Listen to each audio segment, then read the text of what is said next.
नमस्कार दोस्तों, आज हम बात करेंगे संविधान के अनुच्छेद 226 के बारे में, जो उच्च न्यायालय की रिट जारी करने की शक्ति के विषय में प्रावधान करता है।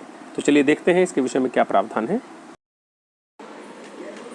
अनुच्छेद 226 ये उपबंधित करता है कि अनुच्छेद 32 में किसी बात के होते हुए भी प्रत्येक हाईकोर्ट को उन समस्त क्षेत्रों में जिनके संबंध में वो अपनी अधिकारिता का प्रयोग करता है, संविधान के भाग 3 के द्वारा दिए गए अधिकारों को लागू कराने के लिए और किसी अन्य प्रयोजन के लिए संबंधित राज्य में किसी व्यक्ति, प्राधिकारी या समुचित राज्य को सरकार को निर्देश रिट जारी करने की शक्ति प्राप्त है। तो चलिए देखते हैं किस प्रकार से ये अनुच्छेद 226 हाई कोर्ट को सुप्रीम कोर्ट से अधिक शक्तिशाली बना देता है। इस अनुच्छेद की शब्दावली में जो शब्द प्रयोग किया गया है किसी अन्य प्रयोजन के लिए, यह शब्द हाई कोर्ट की शक्तियों को और विस्तारित कर देता है। इसका अर्थ किसी विधिक अधिकार या विधिक कर्तव्य से है। हाई कोर्ट इस शक्ति का प्रयोग अन्य विधियों को लागू कराने के लिए भी कर सकता है। सुप्रीम कोर्ट ने अपने एक महत्वपूर्ण निर्णय एल चंद्र कुमार बनाम भारत संघ में ये कहा है कि विधानमंडल द्वारा पारित विधानों पर हाई कोर्ट की अनुच्छेद 226 के अंतर्गत निहित न्यायिक पुनरावलोकन की जो शक्ति है वो संविधान का आधारभूत ढांचा है। इसे संविधान में संशोधन कर भी समाप्त नहीं किया जा सकता है। अब हम बात करते हैं रिट की प्रकृति के विषय में। इन्हें विशेषाधिकार रिट भी कहा जाता है क्योंकि इनकी उत्पत्ति सम्राट की परमाधिकार शक्ति से हुई है, जिसका अर्थ ये है कि वह अपने अधीनस्थ न्यायालयों पर निरीक्षण और नियंत्रण कर सकता है।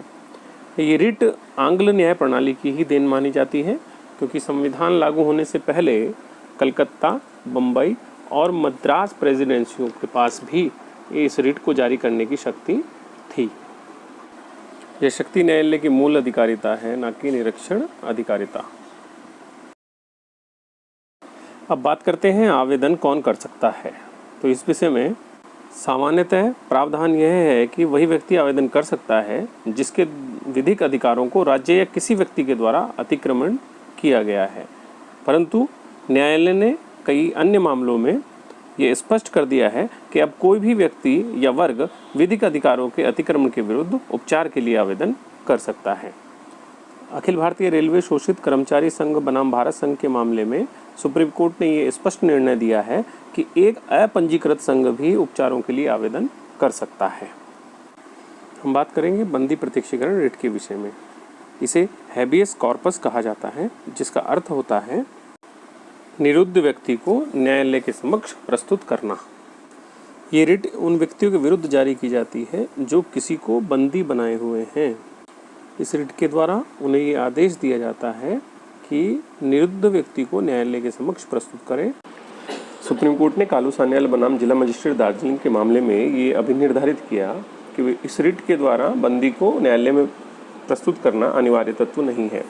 इस मामले में प्रमुख नक्सली नेता कालू सान्याल को गिरफ्तार किया गया था और उसे विशाखापट्टनम जेल में रखा गया था। पिटिशनर ने अपने निरोध की वैधता को चुनौती दी और न्यायालय से ये आदेश प्राधिकरण के विरुद्ध पास कराया कि निरोध का कारण बताएं। इस पिटिशनर ने इस रिट में ये कहा कि बंदी को न्यायालय के समक्ष प्रस्तुत करना इस रिट का आवश्यक तत्व है।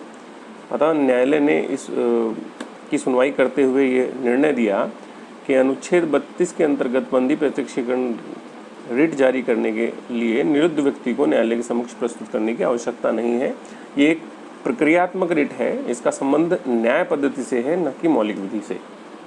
अब हम बात करते हैं दूसरी रिट, जिसे परमादेश या मैंडेमस कहा जाता है। इसका शाब्दिक अर्थ होता है हम आदेश देते हैं। उच्चतम न्यायालय का ये एक आदेश है जिसके द्वारा किसी व्यक्ति या लोक प्राधिकारी, जिसके अंतर्गत सरकार और निगम भी शामिल हैं, को उनके विधिक अधिकारों या लोक कर्तव्य या किसी संविदा के अधीन आरोपित कर्तव्यों को करने का आदेश दिया जाता है या उन कर्तव्यों को अवैध रूप से न करने का आदेश दिया जाता है। अब देखते हैं ये रिट कब जारी की जा सकती है। परमादेश रीट द्वारा लोक अधिकारी को उसके ऊपर विधि द्वारा आरोपित कर्तव्यों के पालन के लिए बाध्य किया जाता है। अर्थात इसका अर्थ ये है, मान लीजिए किसी व्यक्ति ने सभी शर्तें पूरी करते हुए किसी लाइसेंस के लिए आवेदन किया है और उस लाइसेंस की सभी शर्तें वो पूरी करता है। उसके बावजूद यदि कोई प्राधिकारी या अधिकारी लाइसेंस जारी करने से मना करता है या विहित शर्तों को पूरा करने के बाद भी प्राधिकारी लाइसेंस देने में विफल होता है, पीड़ित व्यक्ति रिट जारी करा सकता है। देखते हैं ये रिट कब जारी नहीं की जा सकती। ये 3 आधारों पर जारी नहीं की जा सकती है। नंबर 1, यदि संबंधित अधिकारी का कर्तव्य केवल उसके विवेकीय या व्यक्तिगत निर्णयों पर आधारित हो तो ये रिट जारी नहीं की जाएगी। नंबर 2, निजी व्यक्ति या निजी संस्थाओं के विरुद्ध ये रिट जारी नहीं की जाएगी क्योंकि उन पर कोई लोक कर्तव्य आरोपित नहीं होता है। और नंबर 3, परमादेश रिट व्यक्तियों के बीच जो संविदात्मक कर्तव्य हैं उनके पालन के लिए जारी नहीं की जा सकती है। तो ये 3 आधार हैं जिनके आधार पर रिट जारी नहीं की जा सकती। प्रतिषेध रिट, प्रोहिबिशन। प्रतिषेध रिट मुख्यतः अधीनस्थ न्यायालयों या अधिकरणों को अपनी अधिकारिता से बाहर जाने या प्राकृतिक नियमों के विरुद्ध कार्य करने से रोकने के लिए जारी की जाती है। ये रिट न्यायिक रिट है जो किसी वरिष्ठ न्यायालय द्वारा अधीनस्थ न्यायालय को जारी की जाती है। मुख्य रूप से देखा जाए, प्रतिषेध रिट का मुख्य उद्देश्य न्यायालयों द्वारा की गई न्यायिक त्रुटियों को ठीक करना होता है। उत्प्रेषण रिट, इस रिट के द्वारा अधीनस्थ न्यायालयों या अर्ध न्यायिक निकायों में चलने वाले वादों को वरिष्ठ न्यायालय के पास भेजने का आदेश जारी किया जाता है। सुप्रीम कोर्ट ने अपने एक निर्णय में बम्बई राज्य बनाम सुखालदास के मामले में रिट के बारे में विचार करते हुए कहा था कि जहां कहीं व्यक्तियों का कोई निकाय जो नागरिकों के अधिकारों को प्रभावित करने वाले प्रश्नों का निपटारा करने का विधिक अधिकार रखता है और न्यायिक ढंग से कार्य करने के लिए कर्तव्यबद्ध है, अपने इस विधिक कर्तव्य के हटाने के लिए या कार्यपालिका या प्रशासनिक प्राधिकारी के कार्यों को हटाने या रद्द करने के लिए नहीं जारी किया जा सकता है। इसको जारी करने का एक मौलिक सिद्धांत ये है कि इसे केवल अधीनस्थ न्यायालयों के न्यायिक और अर्ध न्यायिक निकायों के कार्यों की वैधता पर निर्णय देना होता है। अगली रिट है अधिकार प्रच्छा, इसे क्यू वारंटो कहते हैं। इसका शाब्दिक अर्थ होता है आपका अधिकार क्या है। यह रिट किसी ऐसे व्यक्ति के विरुद्ध जारी किया जाता है जो किसी सार्वजनिक पद पर अवैध रूप से बैठा हो। इस रिट के द्वारा उससे यह पूछा जाता है कि वह किस अधिकार से इस पद को धारण कर रहा है।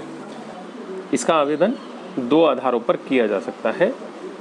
नंबर 1, यदि कोई पद सार्वजनिक पद है तो, और नंबर 2, यदि व्यक्ति को विधिक रूप से उस पद को धारण करने का अधिकार ना हो। ये ध्यान देने वाली बात है कि ये एक विवेकी उपचार है और प्रार्थी एक अधिकार के रूप में इसके लिए दावा नहीं कर सकता है। न्यायालय प्रत्येक वाद के तथ्यों और परिस्थितियों के आधार पर रिट जारी कर सकता है। घोषणा के बाद वह पद धारण नहीं कर सकता, किंतु घोषणा किए जाने तक वह सेवा करता है तो इसके लिए उसे वेतन से वंचित नहीं किया जा सकता। दी गई सेवाओं के लिए वेतन इनकार करना बलात् श्रम के तुल्य माना गया है। इसी के साथ ही आज ये टॉपिक यहीं समाप्त किया जाता है।